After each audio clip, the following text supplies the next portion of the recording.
Hey guys, I just wanted to do a quick list of everything that's on the Jeep.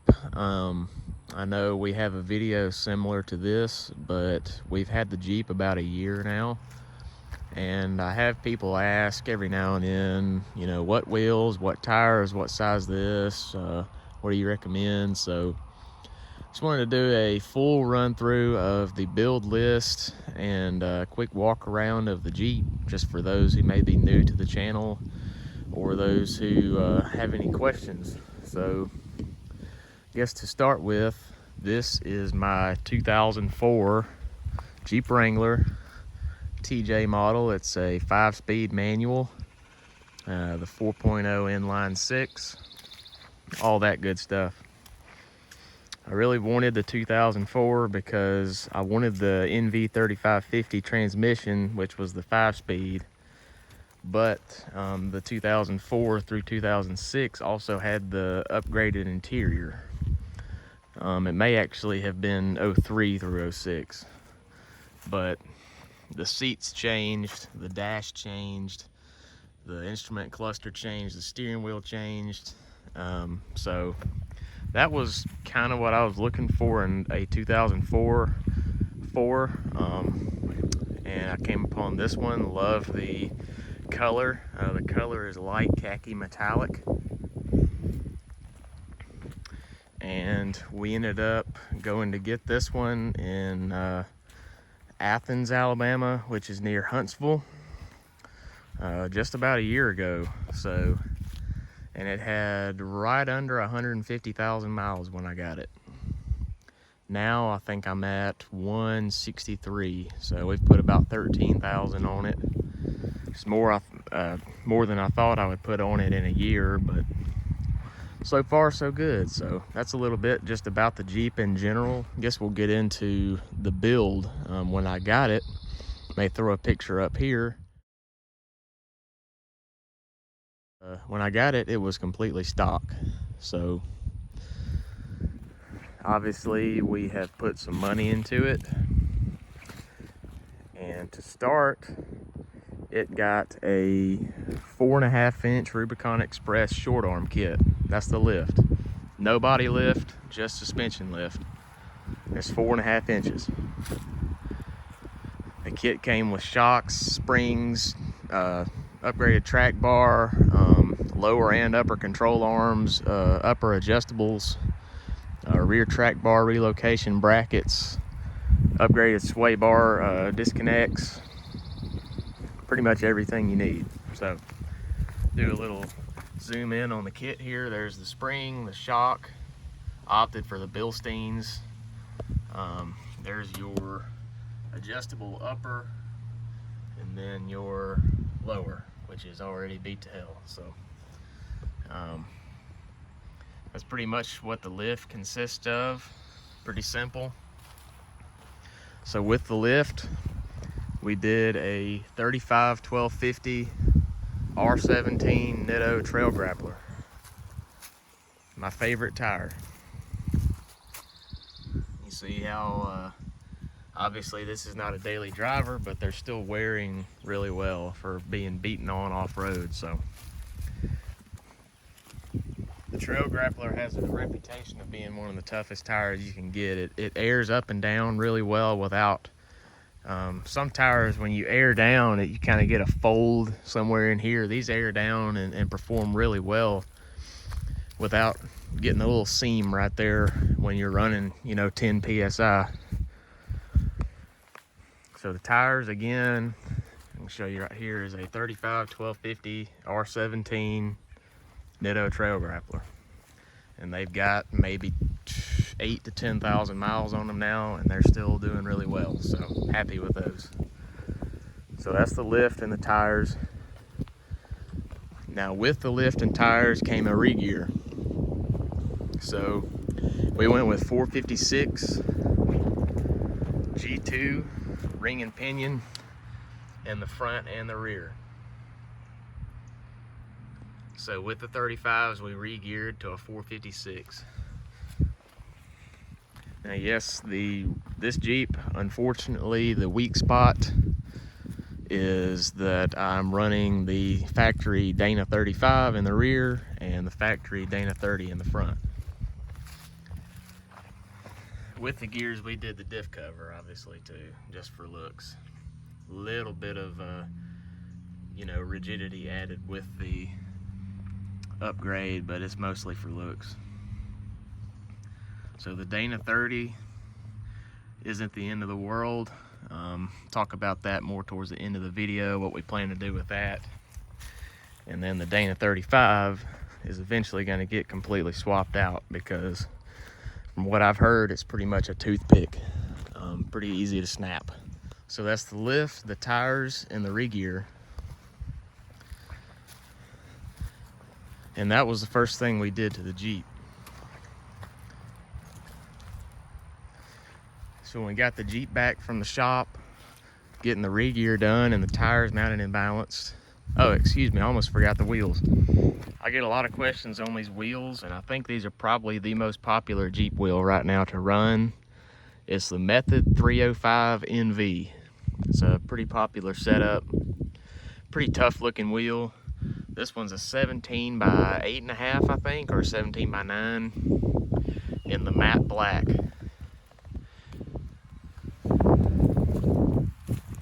So we got a set of 5 of those, and you can already see the rock rash there, but hey, that's expected.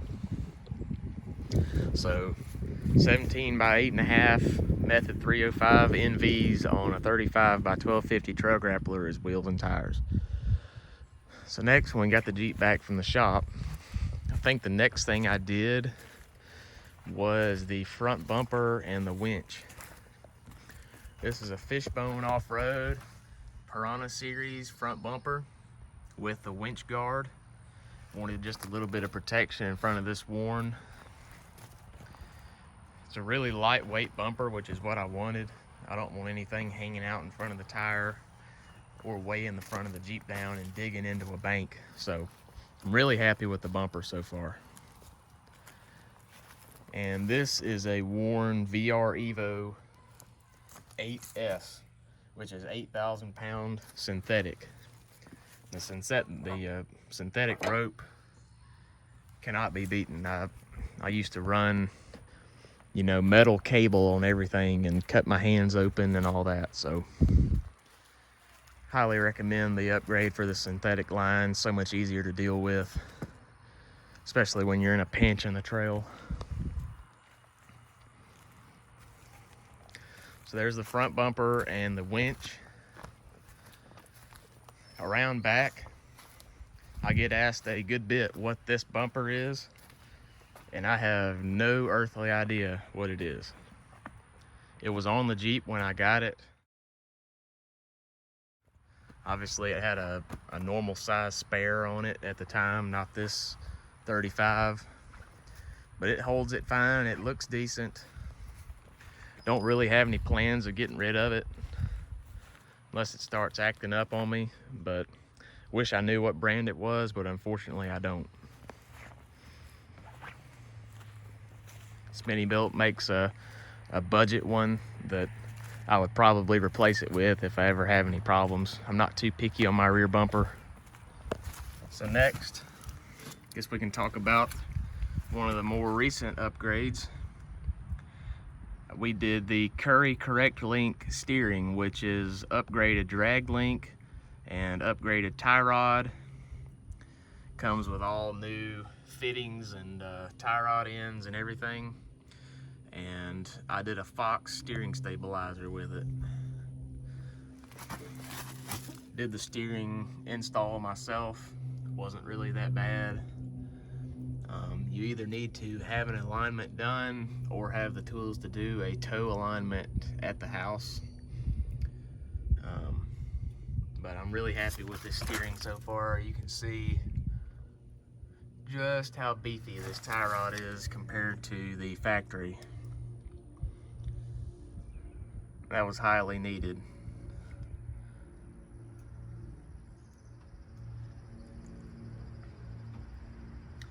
Curry Correct Link isn't the cheapest thing ever, but I did want to keep the Y-Link steering. A lot of people go with an over knuckle setup, and run Heims and all that.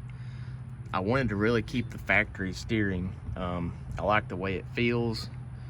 We drive this on the road a good bit, and I don't want to lose all of my on-road capabilities, so for now this will work just fine. I can't ever see bending this tie rod unless I just wheelie the front end and land on a boulder. But yeah, we're happy with it. It drives good. It took out all the bump steer. I didn't have just that bad a bump steer, but what I did have, it handled it.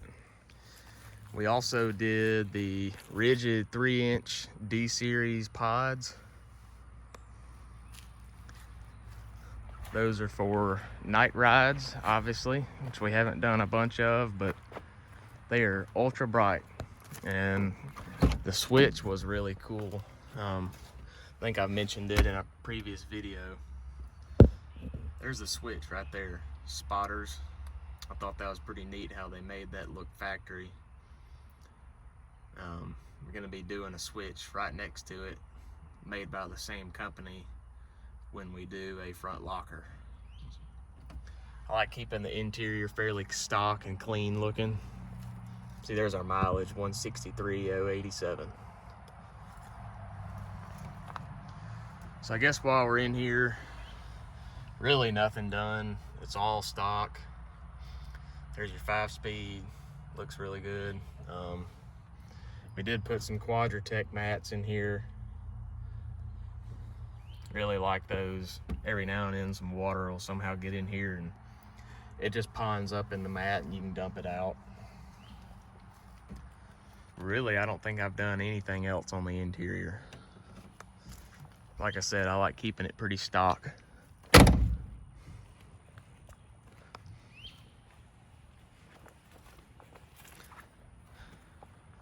Come back around to the front.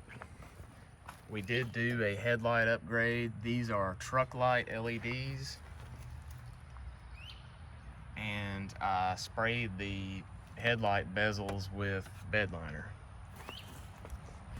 Gave the front end a really cool look. Blacked out looking. And these are the actual truck light brand, so they were quite expensive, but those and the pods are the only light upgrades I planned on doing for the Jeep, so I really wanted some high quality headlights that I knew I would never have a problem with. Also, with the lift, we had to do a slip yoke eliminator kit and a CV style drive shaft. That's a Rubicon Express SYE kit, and I wanted the Rubicon Express drive shaft, but it was out of stock, so we went with a Pro Comp. Pretty much the same thing, about the same price. And it's been good so far. I keep it greased, and as long as you don't beat on the Jeep, I don't really foresee ever having any real problems.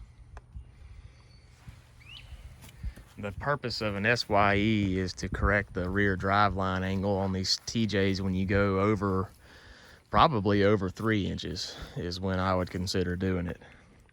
You get some driveline vibration if you go too high without correcting the angle of that rear drive shaft, and the SYE is the only way to do it. I've had some buddies that have LJs, which is just the longer version of this, and they didn't have to do it just due to the increased length of the rear end on it. So you've got more length to play out that angle of the drive shaft change, so they weren't running SYEs. But on a TJ, if you've got a 4.5-inch lift, you're gonna have to do one. Fender flares need to be repainted. Flat fenders will be coming eventually, but until then I would like to repaint these. They're getting beat up. So now that we're back at the back again, these are the most recent thing I did to the Jeep, and it's been honestly one of my favorite mods. I did the Smittybilt Trail Tail LED tail light conversion, and they look super clean on here. I love it. Completely changed the rear end of this Jeep. My factory red rectangle tail lights were full of water and it's kind of dingy looking, so they needed to be replaced anyway. So I thought, why not go with a nice tail light? These Magnaflows do not require you to drill out the tub. A lot of people do flush mounts on these, which you think it's a 4.5 inch circular bit that you've got to drill out a hole in the tub and flush mount it. These mount to your existing tail light bolt locations, just with 2 little Allen bolts here. And really all you have to do is some wiring. You got to cut your factory harness and wire in this LED. But it came out really clean. And then with that, these circular tail lights either make you have to cut your factory tag mount, or you can relocate it to the tire in the center, or you can do this. And I thought this was a really good look. Took the tag mount off and just bent my license plate. I used a paint can just to get this radius nice to where it matched the body line of the tub. But that factory tag mount kind of hangs out a little bit and could potentially snag on something on the trail. So you see how close to the body that tag hugs now. It just gave it a really cool trail look too. Took the red away. That was the only red on the whole Jeep. So now it's got a nice clean black and tan look.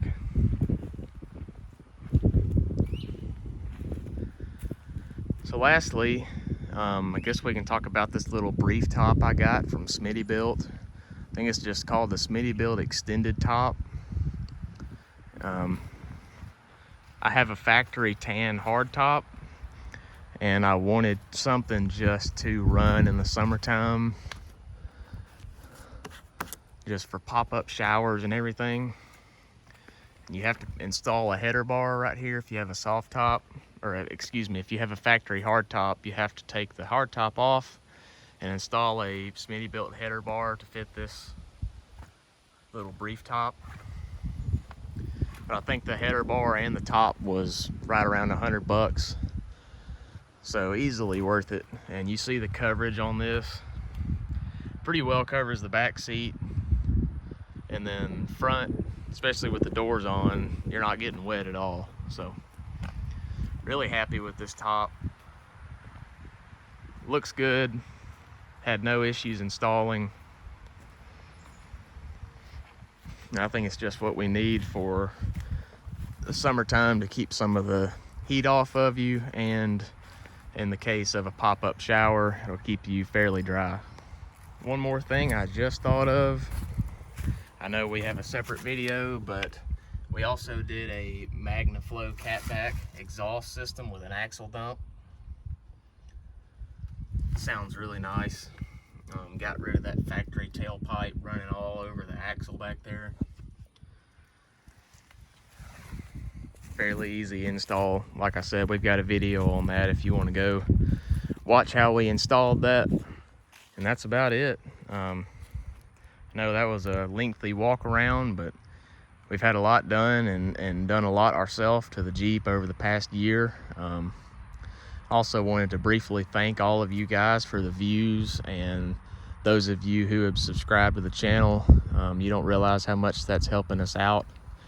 We just passed 500, which I know seems low, but hey, we're growing. I know there's a fan base out there that loves Jeeps like I do, and I'm bringing a couple of buddies onto the channel as well to start helping me out. Grant is one of those that you saw in the Hawk Pride drive shaft video. He's going to be doing some stuff on his Jeep. So we've got some really exciting stuff coming. And once we hit 1,000, we may end up doing some sort of giveaway or have a big meetup ride if any of you guys want to come out and ride with us. We'll think of something to do for when we hit 1,000. Because I really appreciate all of you watching and having interest in the Jeep and commenting and liking and everything. So thank you guys. So the last thing I wanted to talk about was what's up next. Mentioned it briefly. Coming up next is a locker and axle shafts for the Dana 30. We are going to keep the Dana 30 in the front, and we're going to completely get rid of the Dana 35 in the rear, but that'll be down the line because that's quite expensive. I'm wanting to do a Eaton E-locker and RCV axle shafts for the Dana 30, which will really beef it up. The way I drive off-road, I don't think I should have any issues out of a Dana 30 with that setup. Keep a lookout for updates on the locker. It's really my weak spot so far off-road, and this one is not being locked. I'm open front and rear, so you've seen some off-road videos already where other people are crawling over some things that I'm sitting there spinning on. So once we get locked up, that'll be exciting. Like I said, I know it was a long video, but if you made it to the end, I appreciate it. If you have any other questions about what's been done to the Jeep or the channel in general, just drop a comment or let me know, and I will get back with you. Thank you guys. See you in the next one.